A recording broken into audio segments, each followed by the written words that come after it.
कहलखिन जे किया चिंता में पड़ गेल बिस्कुट देख के हम कहलिए हमरा मिथिला में भोजन 5 प्रकारक होइत अछि सरकार अधपेटा भरपेटा नकदम थई थई आ महू महू केना होइया तो मुठिए चूड़ा घुचिए दही वही भोजन के भोजन कही कहीं अपने लोग ध्यान देवे के एमहर सेहत बन जेते मुठिए चूड़ा घुचिए दही वही भोजन के भोजन कही खाजा ऊपर मुंगवा दो जो करी विचार नून मरचाई संग धातरी का खचा ताहू पर जो बेलगाम गुदगर दुधिया मालदह आम अपना बारीक रहे जो फेरा एकाध हफ्ता माल भोगो केरा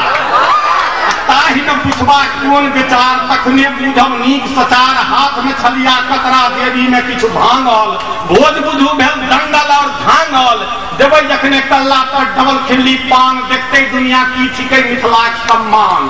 आगू टीका पाछू टीकी जतरा पहर नहीं आगा छीकी धोती ऊपर ठेहुनिया अंगा अद्भुत लोग बसे दरभंगा दाली भात पर दहगर सकरौरी बौड़ी पापड़ घी किचियौरी दुनिया में नहीं देखकर जोड़ तनौरी तिलौरी पर करकरौआ तिलकोरे कुना देखनी असगरुआ गरम चहटगर खम्हार के तरुआ बारी में चतरल साग गनहारी पोखरी में कूदल रहुआ बुआरी बैठा पर कटगर दही वही भोजन के महो महो